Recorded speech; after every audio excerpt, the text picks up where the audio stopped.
बिस्मिल्लाहिर्रहमानिर्रहीम, अस्सलाम वालेकुम। मैं हूं आपका होस्ट उस्मान ज़ेब और आप देख रहे हैं यूट्यूब चैनल उस्मान ज़ेब। ख़त्म नबूवत पे रावलपिंडी के अंदर रबीउल अव्वल का महीना चल रहा है। एक बहुत बड़ी रैली निकलती है और उसके अंदर केक का एहतमाम भी किया जाता है, कुछ लड्डू भी बीच में होते हैं। एक बहुत बड़ी रैली होती है और ये वो बंदा है जिस पे कुछ इल्ज़ामात भी हैं। एक तरफ ये ख़त्म नबूवत का दावेदार है, काम भी कर रहा है, मैं नज़र भी आ रहा है ख़त्म नबूवत पे काम कर रहा है, लेकिन दूसरी साइड पे इसके ऊपर कुछ इल्ज़ामात भी लगते हैं और कोर्ट कचहरी भी इसको जाना पड़ता है। मैं बात कर रहा हूँ हक खतीब हुसैन साहब की। इमरान साहब, मुझे ये बताइएगा कि आप इस सब को किस नज़र से देखते हैं? सबसे पहले तो बहुत शुक्रिया उस्मान भाई, आपने मुझे मदऊ किया।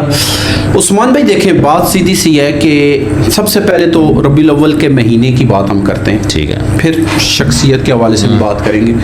रबीउल अव्वल का महीना अभी भी अल्हम्दुलिल्लाह चल रहा है और रबीउल अव्वल के हवाले से मुख्तलिफ जगहों पे जहाँ पे ख़त्म नबूवत के काज के हवाले से बातें हो रही हैं, फिर रबीउल अव्वल को मनाने की बातें हो रही हैं। उस हवाले से 12 रबीउल अव्वल वाले दिन जो सबसे बड़ी इस्लामाबाद पिंडी के अंदर, बल्कि मैं कहूँगा पंजाब के अंदर जो रैली का इनकाद किया गया वो थी पीर हक खतीब हुसैन अली बादशाह रैली, जिसमें खुद हक खतीब साहब ने शिरकत की।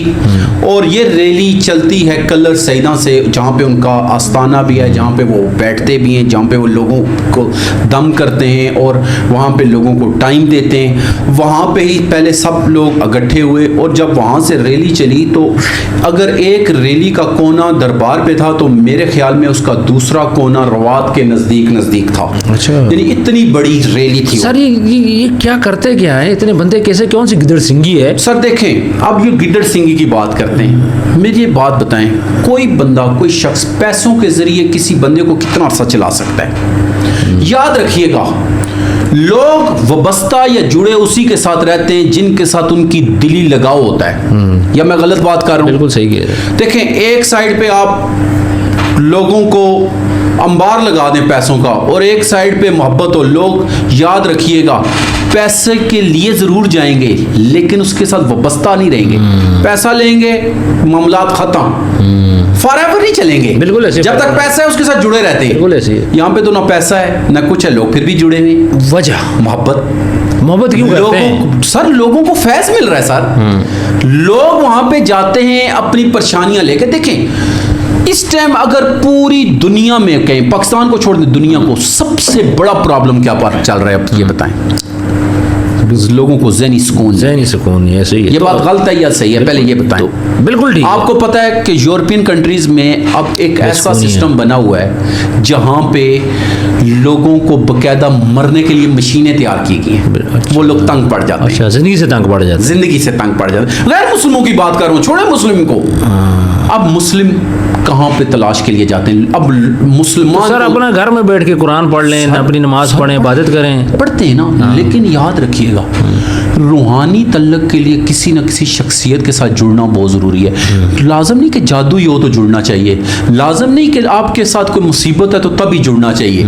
मैं ये समझता हूँ कि रूहानी रिश्ता इन चीज़ों से बाला होना चाहिए। मैं खुद ये समझता हूँ, क्योंकि जब आप हफ्ते के बाद 10 दिन बाद आपको ज़हनी सुकून चाहिए हो तो किसी ऐसी शख्सियत के पास जाएं जहाँ पे आपको बैठ के थोड़ा विर्द करने का मज़ा आए, थोड़ा सा रूहानी बातें करने का मज़ा हो, अल्लाह के हबीब की बातें करने का मज़ा आए। मैं खुद वहाँ पे एक दफ़ा गया सर, मैंने खुद ये देखा है वहाँ पे मंजर कि वहाँ पे जिक्र चल रहा होता है। अच्छा, नमाज के टाइम बकायदा जमात करवाई जाती है। अच्छा, बकायदा वहाँ पे आस्थाने के साथ बड़ी आलीशान मस्जिद तैयार की गई है। बहरहाल इस बातों को भी डिस्कस करते हैं। पहले मैं आपको थोड़ा सा इसका हवाल बताता चलूं ताकि ये हवाल भी लोगों तक पहुंचे। सर इनकी रैली चलती है वहाँ से कलर सैदा से रवात में, इनका बड़ा पुरतकबार तरीके से इस्तकबाल किया जाता है। सुबह के टाइम ये रैली शुरू होती है वहाँ से चलना। रास्ते में पहले वो रवात रुकते हैं, वहाँ पे लोग उनको रोकते हैं, ज़ाहिर बात है उनका लोग इस्तकबाल करते हैं। फिर ये आगे चलती है, हाईवे के रास्ते खन्ने पुल पहुँचती है। ठीक है। खन्ना पुल में आप शायद मनाज़र भी साथ साथ दिखाइएगा लोगों को। वहाँ पे गाड़ियों के ऊपर लोग फूल फेंकते हैं, वहाँ पे गुब्बारे लोगों ने रखे होते हैं, वो हवा में उड़ाते हैं खुशी के तरह से। और फिर वहाँ पे पुल के ऊपर भी बेशुमार लोग, रोडों के ऊपर बेशुमार लोग जो सिर्फ उनका इस्तकबाल कर रहे हैं। साथ जो है वो तो है ही हैं जो इस्तकबाल के ये खड़े थे। फिर ये वहाँ से खन्ना पुल के रास्ते जाते हैं बुलावड़ा शरीफ, कोटली सतियाँ, जहाँ पे इनके वालिद साहब का जस्ते खाकी भी मौजूद है, जहाँ पे उनके वालिद साहब की कब्र मुबारक हुई है, और जो इनके वालिद साहब हैं पीर हज़रत पीर मुसंजफ अली सरकार, जहाँ से ये इनका सिलसिला चला है। ठीक है, बेसिकली वो बुजुर्ग थे पहले, बिल्कुल ऐसे। फिर ये सिलसिला कन्वर्ट हुआ इन तक। अब इनके मजीद भाई भी हैं, लेकिन वो इस लाइन में नहीं है। अच्छा। इस लाइन में सिर्फ यही है जो रूहानी हवाले से लोगों के लिए वज़ाइफ भी देते हैं, लोगों को पढ़ने के लिए भी देते हैं, फिर लोगों के साथ कोई अमलियात जन्नात का। देखिए जन्नात बरहक तो हैं या नहीं है, मानना बिल्कुल बरहक है। कुरान हमें इस चीज़ के हवाले से आगाही देता है। नबी पाक सल्लल्लाहु अलैहि वसल्लम की ज़ात अक़दस से अगर बात की जाए तो उन पे भी जादू किया गया। वहाँ पे जो औरतें थी उन्होंने जादू किया, कुएं में वहाँ पे उन्होंने वो फेंका था। फिर वो ये कुरान की जो सूरतें उतरी, सूरह फलक, सूरह नास, ये उसी।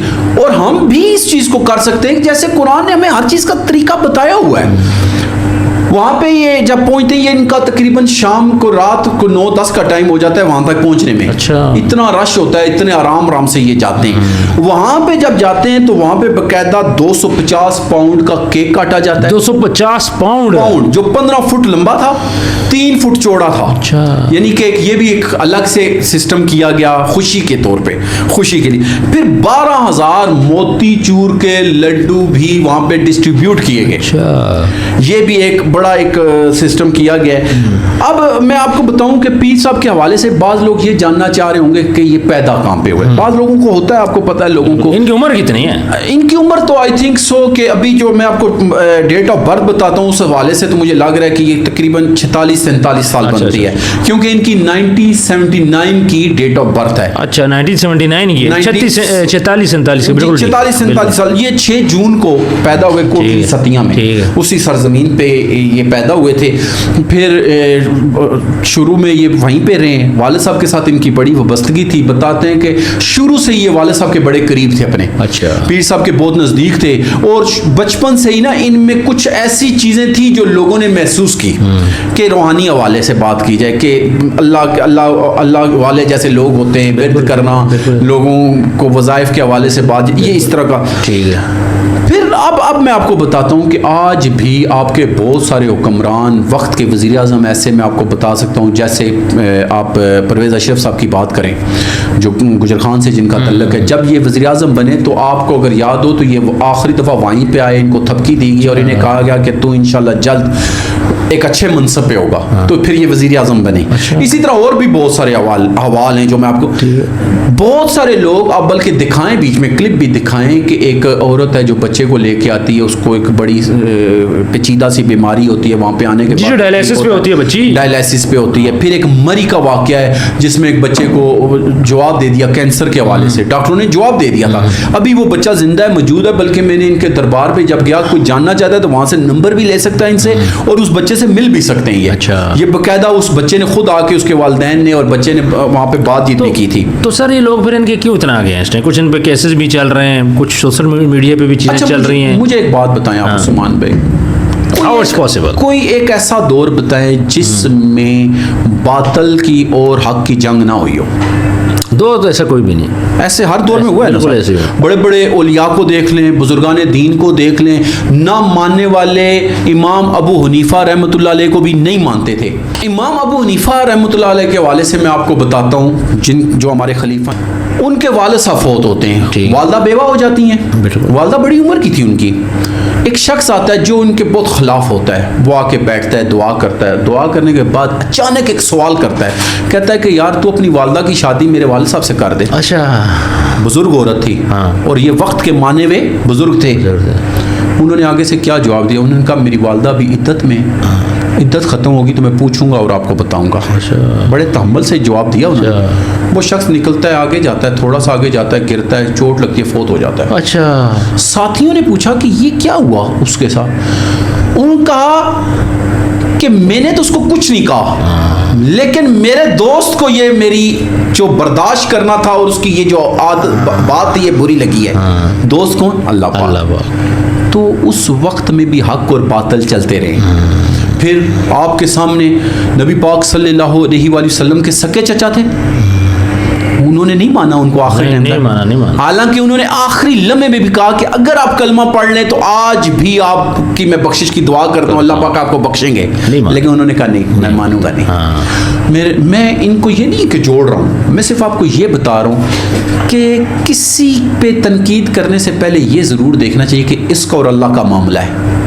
मामला किसका है? अल्लाह का। अल्लाह का। मुझे जो खतीब साहब की बात में एक बात वजनदार नजर आती है कि वहाँ पे हर वक्त जिक्र हो रहा होता है अल्लाह का। लोग अपने मसाइल लेके आते हैं, लोग अपने रूहानी सुकून के लिए आते हैं। यकीन माने आप उस्मान साहब, मैंने वहाँ पे देखा इंग्लैंड से बंदे आए, मैं खुद मिला हूँ बंदों से। उन्होंने बताया जी कि हम वहाँ से जब भी आते हैं तो हमें कोई मसला हो तो तब भी हम इन्हीं से रब्ता करते हैं, और जब तक हम इनसे मिले ना आके हमें सुकून नहीं मिलता है। यानी सुकून कल्ब के लिए लोग उनसे जुड़े हुए। अब इस रिश्ते को कैसे आप खत्म करेंगे? अच्छा इमरान साहब, आपने बहुत अच्छी बातें की। जहाँ तक खतीब साहब की बात है, ठीक है, आपकी बात को हम लोग मान लेते हैं। हम लोग जाएंगे, जाके वहाँ पे हम लोग कुछ चीज़ें भी देखेंगे, क्लिप्स भी बनाएंगे, अपनी ऑडियंस को भी दिखाएंगे।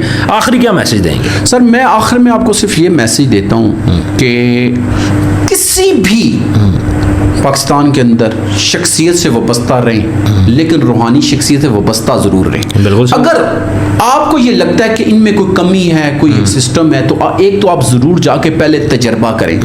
अपनी आंखों से जब तक ना देखें तब तक कोई बात ना करें। एक बात याद रखिएगा उस्मान भाई, बाज़ दफ़ा इंसान बात तो ज़ुबान से निकालता है, लेकिन जवाब अल्लाह को देना पड़ता है। और जब अल्लाह जवाब लेते हैं ना, तो बड़े बड़ों की अकल ठिकाने आ जाती है। बस ये बात है। चलिए इमरान साहब, बहुत बहुत शुक्रिया। व्यूअर्स, कमेंट सेक्शन में अपनी राय ज़रूर दीजिएगा। अपना ढेर सारा ख्याल रखें। मिलते हैं नेक्स्ट वीडियो में। अल्लाह हाफिज़।